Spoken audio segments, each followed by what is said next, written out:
Voilà pour cette page tennis. On va passer à présent à une page basket où là aussi on est vraiment dans la dernière ligne droite de la saison avec tout d'abord on va revenir peut-être sur les quarts de finale des playoffs nationaux où on a dans les deux rencontres on a dû aller jusqu'à une troisième manche pour connaître le nom des qualifiés. Il y avait un match qui n'était pas dénué d'intérêt entre Louvain et le Spirou Charleroi. Ben oui, le Spirou qui était invaincu dans la phase Elite Silver, la deuxième division quelque part. Louvain qui était la révélation de la phase Elite Gold. Malheureusement pour Charleroi, ce qu'on a fini par constater, c'est qu'il y a quand même un gros écart entre les deux divisions parce que les Spirou vont pas faire tout à fait le poids lors de cette troisième manche disputée au Sportoise de Louvain samedi. Les Louvanistes qui ont fait valoir leur qualité physique, leur défense aussi, et qui ont pu quand même s'appuyer sur trop de pertes de balles de Charleroi. Charleroi qui malheureusement ne briguera pas donc le titre de champion de Belgique, mais qui va pouvoir poursuivre dans les playoffs B-Next, puisqu'on rappelle que toutes les équipes qui sont éliminées des playoffs nationaux peuvent poursuivre la saison.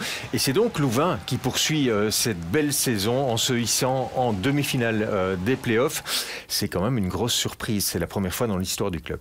Et puis, autre surprise, dans l'autre rencontre des quarts de finale, c'était entre Anvers et Mons. Et Mons qui est allé à Anvers chercher sa qualification. Brillamment. Oui. Les Montois qui ne renoncent jamais, qui ne s'avouent jamais vaincus, qui ont eu une saison quand même compliquée, beaucoup de blessés, mais qui, impossible n'est pas Montois, qui ont réussi l'exploit des quarts de finale. C'est très décevant pour les Giants d'Anvers, qui étaient quand même des candidats au titre en début de saison, qui sont sortis dès les quarts de finale. Mons qui gagne le droit de défier Ostende en demi-finale. 74, la victoire de Mons. Et peut-être du côté d'Anvers, on peut préciser, on a tourné la page de l'entraîneur intérimaire Luc Smoot. Oui, avec le retour en Belgique du Croate Ivica Skelin, qui avait été l'assistant de Bavcevic à Pepin Step et qui a dirigé Louvain. C'est un coach formateur. C'est surtout un tournant parce qu'Anvers doit quand même réagir. Et les rencontres se succèdent les unes après les autres. Pas plus tard que hier soir, on a disputé les premières rencontres des demi-finales avec donc ce match entre Malines et Louvain sur sa lancée qui a surpris Malines à domicile. Oui, la belle histoire continue pour Louvain. C'est vrai qu'il y a ce rythme qui était gagné en quart de finale dont étaient privés les Malinois puisque comme Ostende, ils attendaient leur adversaire depuis 11 jours. Le rythme, c'est pas rien en play-off. On a senti aussi une équipe en confiance, à l'image de ces Américains. On voit ici Allen, on voit ici Solomon Young et cette image, elle est intéressante parce que c'est quand même aussi le physique des Louvanistes et de leurs Américains en particulier qui a fait la différence. Le MVP du match, c'est Sebasek, l'expérience du Slovène. Louvain qui a contrôlé quand même les débats sous la baguette de son meneur Joshua Heath, qui a cette faculté quand même à imprimer le rythme. Malgré une réaction à un moment des Kangourous sous l'impulsion de Domine Loubry, cette première manche est remportée par Louvain qui va donc chercher l'avantage du terrain.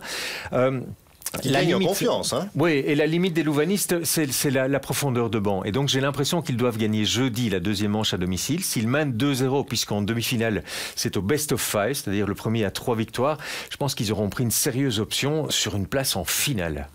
Une finale peut-être, vraisemblablement, contre Ostende, quoi qu'il faut voir, mais la première manche a été nettement en faveur des côtiers. 84-66, Ostende-Mons. Oui, les Montois qui n'ont pas réussi à réaliser le miracle, malgré le retour de Nichols, leur Américain, qui avait été suspendu.